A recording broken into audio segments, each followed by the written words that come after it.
Hello friends, स्वागत है आप लोगों का आपके अपने यूट्यूब चैनल हिस्ट्री गाइड पर। तो फ्रेंड्स, आज हम लोग मॉडर्न हिस्ट्री में भारत के स्वतंत्रता संग्राम पार्ट 2 को पढ़ने वाले हैं। इसके पिछले वीडियो में हम लोगों ने भारत के स्वतंत्रता संग्राम का पार्ट 1 पढ़ा था, जिसमें हम लोगों ने प्रथम चरण को पढ़ा था। हम लोगों ने भारत के स्वतंत्रता संग्राम को 3 चरणों में बांटा था। प्रथम उदारवादी राष्ट्रवाद का चरण जो 1885 से 1905 तक चला और उसको हम लोगों ने ऑलरेडी पढ़ लिया। द्वितीय चरण बंगाल विभाजन 1905 से जालियांवाला बाग हत्याकांड जो 1919 तक, इसको हम लोग द्वितीय चरण कहते हैं। और ये है क्रांतिकारी राष्ट्रवाद का चरण, उसको हम लोग आज के इस वीडियो में पढ़ने वाले हैं। तृतीय चरण की बात करें तो 1919 से 1947 तक देश की आज़ादी तक चलता है, जिसे हम लोग गांधी युग कहते हैं, और इसको भी हम लोगों ने पढ़ लिया है। तो तृतीय चरण और प्रथम चरण अगर आप लोगों ने इसका वीडियो नहीं देखा है तो आप लोग प्लेलिस्ट से जाकर उसे जरूर देख लें। तो आज हम लोग पढ़ेंगे भारत के स्वतंत्रता संग्राम के द्वितीय चरण को, जो बंगाल विभाजन से लेकर जालियांवाला बाग हत्याकांड जो अमृतसर में होता है वहां तक का चरण है, और इसे क्रांतिकारी राष्ट्रवाद का चरण कहते हैं। आज हम लोग इसे पढ़ेंगे। तो चलिए, जो हम लोगों ने पिछले वीडियो में थोड़ा पढ़ा था उसको रिवाइज कर ले, जिससे हम लोगों को एक अच्छी समझ बनी रहे और उससे आगे फिर हम लोग इसे पढ़ें।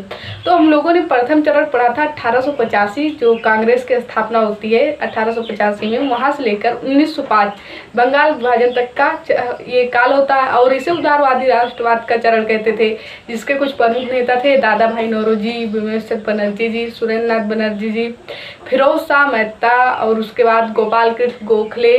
ये कुछ प्रमुख नेता थे उदारवादी राष्ट्रवाद के चरण के। तो हम लोगों ने उसमें देखा था, जिससे क्वेश्चन बनता है बंगाल विभाजन हो गया था 1905 में। बंगाल विभाजन का निर्णय कब हुआ था?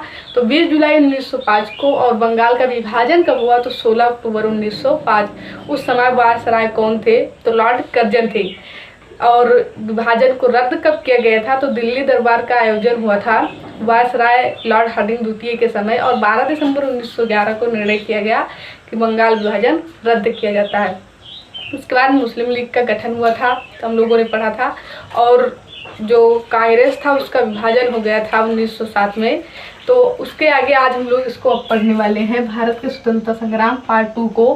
क्या घटनाएं हैं बंगाल विभाजन के बाद, ऐसी कौन सी घटनाएं हुई, इसे क्रांतिकारी राष्ट्रवाद का चरण कहा जाने लगा, कौन से पॉइंट एग्जाम में बनते हैं जो इम्पोर्टेंट है उसको देखते हैं।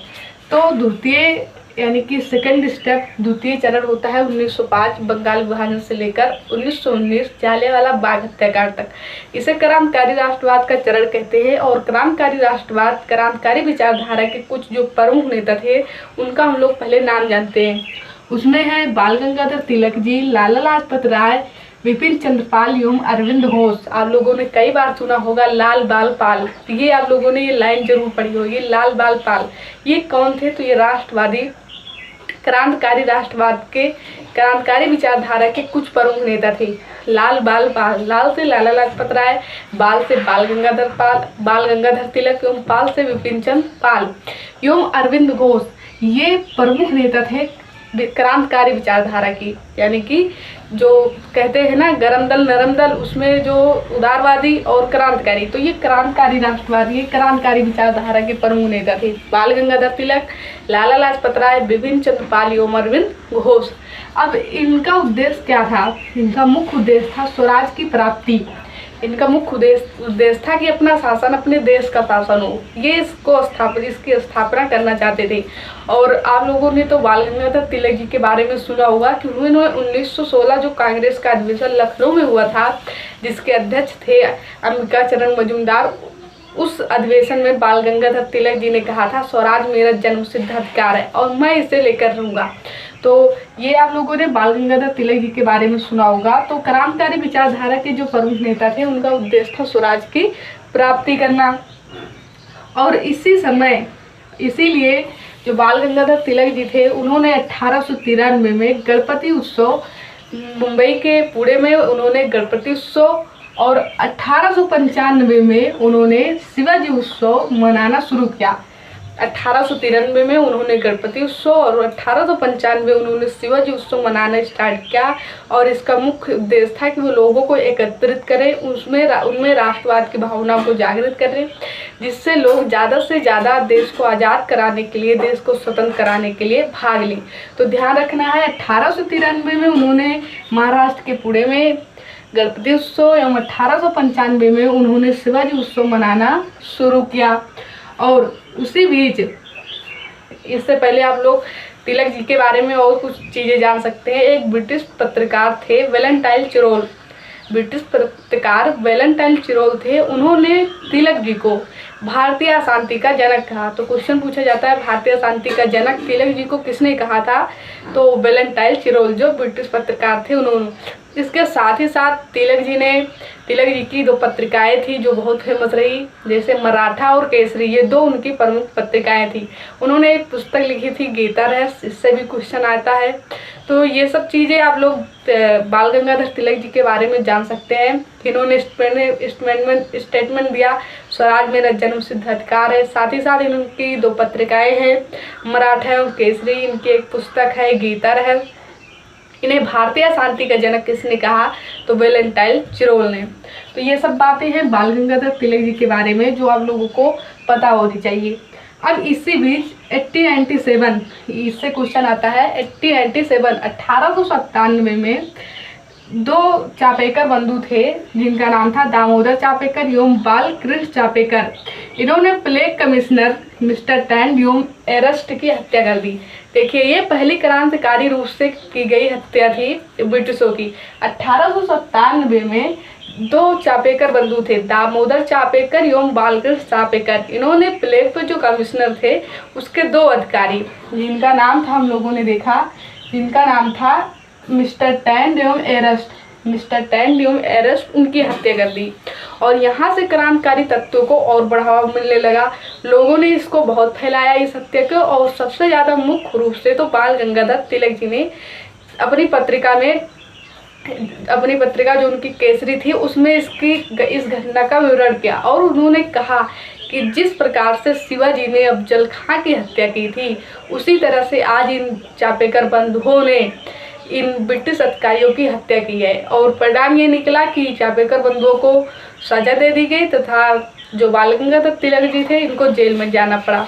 तो यहाँ से ध्यान रखना है कि पहली क्रांतिकारी राजनीतिक रूप से की गई हत्या किसने की थी? तो चापेकर बंधुओं ने की थी, दामोदर चापेकर एवं बालकृष्ण चापेकर ने। इन्होंने प्लेग कमिश्नर मिस्टर टैंड एवं एरस्ट की हत्या कर दी जो ब्रिटिश अधिकारी थी। और यहाँ से क्रांतिकारी तत्वों को और बढ़ावा मिला जिसका परिणाम आगे देखने को मिला। 1904 में बीडी सावरकर, ये तो कई बार क्वेश्चन पूछा गया है।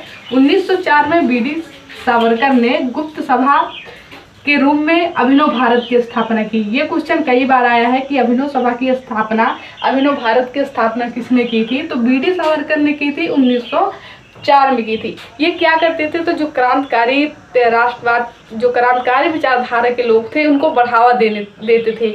लेकिन जब इन पर ये गुप्त रूप से सभा बनाई गई थी अभिनव भारत, लेकिन जब इस पर ब्रिटिशों का शिकंजा बढ़ने लगा तब ये भारत से बाहर जाकर सपोर्ट करने लगे, यानी कि अपने कार्यों को करने लगे। तो यहाँ से सिर्फ ध्यान रखना है ये कि अभिनव भारत की स्थापना किसने की थी, कब की थी? तो अभिनव भारत की स्थापना बीडी सावरकर जी ने की थी। कब की थी? 1904 में की थी। और उसके बाद हम लोग देखें तो 1907 में वरिंद्र घोष एवं भूपेंद्र दत्त थे। इन्होंने अनुशीलन समिति की स्थापना की थी। तो क्वेश्चन ये भी पूछा जाता है अनुशीलन समिति का गठन किसने किया था? तो वरिंद्र घोष एवं भूपेंद्र दत्त जी ने किया था। कब किया था? 1907 में। और इसका भी उद्देश्य यही था कि क्रांतिकारी तत्वों को बढ़ावा देना।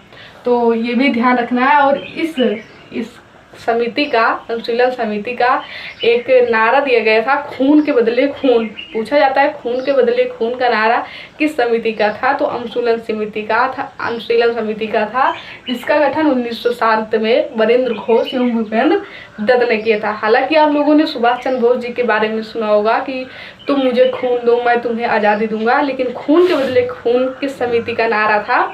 तो अनुशीलन, जिसका गठन 1907 में वरिंद्र घोष एवं भूपेंद्र दत्त जी ने किया था।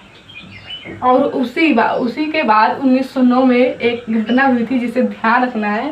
पूछा जाता है कि एक ब्रिटिश सलाहकार थे कर्जन वाली जिनकी हत्या लंदन में ही मदन लाल धींगा ने कर दी थी। तो पूछा जाता है कि मदन लाल धींगा ने किसकी हत्या की थी, कहाँ की थी, कब की थी।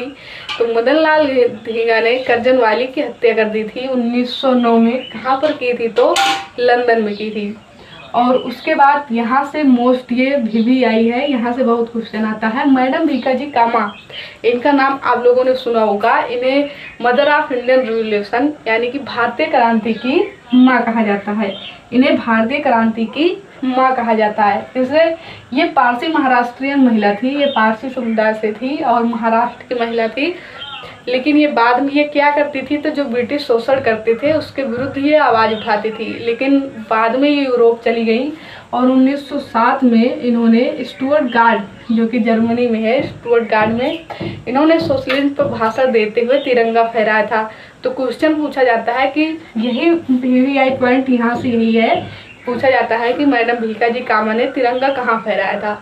तो कहाँ फहराया था, 1907 में स्टुअर्ट गार्ड जो जर्मनी में है वहाँ पर भाषण देते हुए इन्होंने तिरंगा को फहराया था। तो 1907 में स्टुअर्ट गार्ड में भाषण देते हुए तिरंगा फहराया था। किसने, मैडम भीकाजी कामा। ये पारसी महाराष्ट्रियन महिला थी। इन्हें मदर ऑफ इंडियन रिवॉल्यूशन, भारतीय क्रांति की माँ कहा जाता है।